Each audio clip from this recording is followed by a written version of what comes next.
అందరికీ నమస్కారం. Welcome to our channel Chandu's travel world. June 26 నుండి జూలై 24వ తేదీ వరకు ఆషాఢ మాసం ఉంటుంది. ఆషాఢ మాసం విశిష్టత, ఆషాఢ మాసంలో స్త్రీలు పాటించాల్సిన నియమాలు, ఆషాఢ మాసం పూజా విధానం, అలాగే ఎలాంటి విధి విధానాలను పాటించడం ద్వారా ఈ సంవత్సరం అంతా ఐశ్వర్యం కలిసి వస్తుందో ఈ వీడియోలో తెలుసుకుందాం. ముందుగా ఈ వీడియోకి ఒక లైక్ కొట్టి ప్రతి ఒక్కరూ జై శ్రీరామ్ అని కామెంట్ చేయండి. జూన్ 26 గురువారం నుండి ఆషాఢ మాసం ప్రారంభమై జూలై 24వ తేదీతో ముగుస్తుంది. ఆ తరువాత శ్రావణ మాసం ప్రారంభమవుతుంది. ఈ పవిత్రమైన ఆషాఢ మాసాన్ని కోరికలు తీర్చే మాసంగా పరిగణిస్తారు. ఆషాఢ మాసం అంటేనే దేవతల పూజలకు ఎంతో విశిష్టమైనది. ముఖ్యంగా ఈ ఆషాఢ మాసంలో ఎలాంటి శుభకార్యాలను నిర్వహించకూడదు, వివాహాది శుభకార్యాలను నిర్వహించకూడదు, గృహ ప్రవేశాలు చేయకూడదు, అలాగే గృహ నిర్మాణ పనులను చేయకూడదు. కొత్తగా పెళ్ళైన దంపతులు ఈ ఆషాఢ మాసంలో కాపురం చేయకూడదు. కాబట్టి ఆషాఢ మాసంలో భార్యాభర్తలు బ్రహ్మచర్యం పాటించాలి. ఎందుకంటే ఈ ఆషాఢ మాసంలో మహిళలు గర్భం దాల్చకూడదు. కాబట్టి ఈ ఆషాఢ మాసంలో కొత్తగా పెళ్ళైన భార్యాభర్తలు తప్పనిసరిగా దూరంగా ఉండాలి. అలాగే కొత్త కోడల్ని పుట్టింటికి పంపించాలి. ఆషాఢ మాసంలో కొత్త కోడలు పుట్టింటికి వెళ్ళకపోతే అత్తాకోడళ్ల మధ్య గొడవలు ఏర్పడతాయి. ఈ నెల రోజులు శుభకార్యాలకు దూరంగా ఉండాలి. ఎందుకంటే మన హిందూ పురాణాల ప్రకారం ఈ ఆషాఢ మాసం నుండి 4 నెలల పాటు శ్రీ మహావిష్ణువు విశ్రాంతిలోకి వెళ్తాడు. కాబట్టి ఈ ఆషాఢ మాసంలో శుభకార్యాలను నిర్వహించకూడదు. ముఖ్యంగా ఈ ఆషాఢ మాసంలో పడమర దిశగా దూర ప్రయాణాలు చేయకూడదు. అలాగే కొత్త వ్యాపారాలను ప్రారంభించకూడదు. భారీ పెట్టుబడులను పెట్టకూడదు. దీనివల్ల ఆర్థిక నష్టాలు ఏర్పడతాయి. ఇక ఈ ఆషాఢ మాసంలో తప్పనిసరిగా మునగాకు పప్పు, అలాగే నేరేడు పండ్లను తప్పనిసరిగా తినాలి. దీనివల్ల మంచి ఆరోగ్యం లభిస్తుంది. ఎందుకంటే ఋతువులు మారుతున్న సమయంలో మన శరీరంలో ఎన్నో మార్పులు జరుగుతాయి. కాబట్టి మన శరీరానికి రక్షణ ఇచ్చే ఆహారాన్ని తప్పనిసరిగా ఈ ఆషాఢ మాసంలో తీసుకోవాలి. కాబట్టి మునగాకుతో పప్పు, తెలగపిండి, నేరేడు పండ్లు ఇలాంటి ఆహారాన్ని తప్పకుండా తినాలి. ముఖ్యంగా ఈ ఆషాఢ మాసంలో చద్దన్నాన్ని మాత్రం అస్సలు తినకూడదు. అలాగే ఈ ఆషాఢ మాసంలో ఆకుకూరలు, బెండకాయలు, వెల్లుల్లి, ఉల్లిపాయలు ఈ ఆహార పదార్థాలను మాత్రం ఆషాఢ మాసంలో తినకూడదు. ఇక ఈ ఆషాఢ మాసంలో తప్పనిసరిగా ఆడవాళ్ళు గోరింటాకు పెట్టుకోవాలి. ఆడవారి అరచేతుల్లో గోరింటాకు మెరిసిపోతూ ఉండాలి.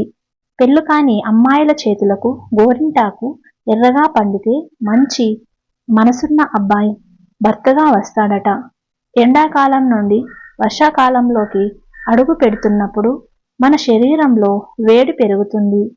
ఈ సమయంలో ఎన్నో అనారోగ్య సమస్యలు ఏర్పడతాయి. కాబట్టి ఆషాఢ మాసంలో ఆడవాళ్ళు తప్పనిసరిగా గోరింటాకు పెట్టుకోవాలి. శరీరంలో ఉండే వేడిని గోరింటాకు తీసివేస్తుంది. రోగనిరోధక శక్తిని పెంచుతుంది. ఆడవారికి ఉండే గర్భాశయ సమస్యలు తొలగిపోతాయి. మంచి ఆరోగ్యం కూడా కలుగుతుంది. ఈ ఆషాఢ మాసంలో ఆడవాళ్లే కాకుండా మగవాళ్ళు కూడా గోరింటాకు పెట్టుకోవచ్చు. ప్రస్తుత రోజుల్లో ప్రతి ఒక్కరూ మంచం పైన కూర్చొని భోజనం చేస్తూ ఉన్నారు. కానీ ఈ ఆషాఢ మాసంలో మాత్రం ఎట్టి పరిస్థితులలోనూ మంచం పైన కూర్చొని భోజనం చేయకూడదు. ఈ నెల రోజులు నేలపైన కూర్చుని భోజనం చేయాలి.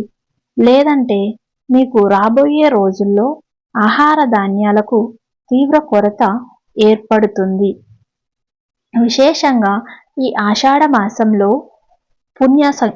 పుణ్యక్షేత్రాలను సందర్శించడం, ఇంట్లో నిత్య పూజలు చేసుకోవడం, వీలైనంత ఎక్కువగా దేవిని మంత్రాలను ధ్యానించడం, ఇలాంటి పనులు చేయడం ద్వారా కోటి రెట్ల పుణ్యాన్ని సంపాదించుకోవచ్చు. ఈ ఆషాఢ మాసంలోనే గురు పౌర్ణిమ, బోనాల ఉత్సవాలు వంటి ముఖ్యమైన పండుగలను జరుపుకుంటారు.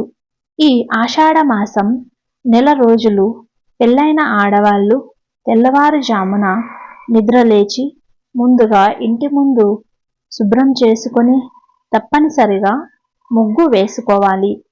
ఆషాఢ మాసంలో ఇంటి ముందు ముగ్గు లేకపోతే మీ ఇంటి ఐశ్వర్యం నశిస్తుంది, ఇంట్లో సమస్యలు ఏర్పడతాయి.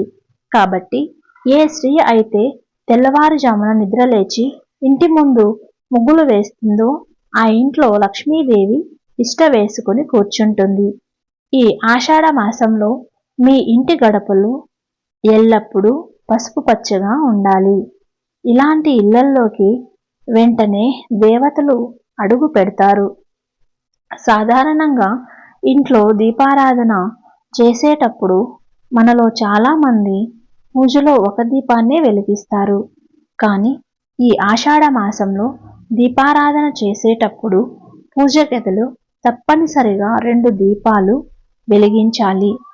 అలాగే ఈ నెలలో దీపారాధన చేసేటప్పుడు 5 ఒత్తులతో దీపం వెలిగించండి. ఆర్థిక సమస్యలన్నీ తొలగిపోతాయి. ముఖ్యంగా ఈ ఆషాఢ మాసంలో ఉదయం స్నానం చేసిన తర్వాత సూర్య భగవానుడికి అర్ఘ్యం సమర్పించండి. ఆషాఢ మాసంలో సూర్యునికి అర్ఘ్యం సమర్పిస్తే మీ ఇంటికున్న అష్టదరిద్రాలు తొలగిపోయి మీ కుటుంబానికి అష్టైశ్వర్యాలు కలుగుతాయి. ఇక విపరీతమైన అప్పుల సమస్యలతో బాధపడేవారు ఈ ఆషాఢ మాసంలో కొబ్బరి నూనెతో దీపారాధన చేయండి. అప్పుల సమస్యలన్నీ వెంటనే తీరిపోతాయి. ఆషాఢ మాసంలో గాయత్రి మంత్రాన్ని చదివితే కుటుంబ సమస్యలన్నీ వెంటనే తొలగిపోతాయి. ఈ ఆషాఢ మాసంలో వచ్చే ప్రతి శనివారం నాడు రావి చెట్టుకు 5 ప్రదక్షిణలు చేసి రావి చెట్టు కింద ఒక దీపం వెలిగిస్తే కోరిన కోరికలన్నీ తక్షణమే నెరవేరుతాయి. ఈ ఆషాఢ మాసంలో గ్రామ దేవతలను తప్పనిసరిగా పూజించాలి. గ్రామ దేవతల అనుగ్రహం మన కుటుంబాలపై ఉంటే మీ ఇంట్లో ఎలాంటి కష్టాలు ఏర్పడకుండా ఉంటాయి. ఈ ఆషాఢ మాసంలో వీలైనంత ఎక్కువగా శివుడిని, శ్రీ మహావిష్ణువుని, అలాగే ఆంజనేయ స్వామిని ఎక్కువగా పూజించాలి. ఎవరైతే కుజ దోషాలతో బాధపడుతున్నారో అలాంటి వారు ఈ ఆషాఢ మాసంలో శివునికి అభిషేకం చేస్తే జాతక దోషాలన్నీ తొలగిపోతాయి. ఈ పవిత్రమైన ఆషాఢ మాసంలో తప్పనిసరిగా తులసిని పూజించాలి. ఈ నెలలో వచ్చే ప్రతి శుక్రవారం నాడు లక్ష్మీదేవిని గులాబీ పూలతో పూజించి శ్రీ సూక్ష్మాన్ని చదివితే విపరీతమైన ఐశ్వర్యం కలిసొస్తుంది. ఇక మీ ఇల్లంతా డబ్బుతో నిండిపోతుంది. ఇక ఈ మాసంలో చేసే దానాలకు కోటి రెట్ల పుణ్య ఫలితాన్ని పొందవచ్చు. ఇక ఈ ఆషాఢ మాసంలో నీటిని వృధా చేయకూడదు. ఎవరైతే నీటిని వృధా చేస్తారో అలాంటి ఇళ్లల్లో పేదరికం ఏర్పడుతుంది. ఈ వీడియో కనుక మీకు నచ్చినట్టయితే లైక్ చేసి సబ్స్క్రైబ్ చేసుకోండి.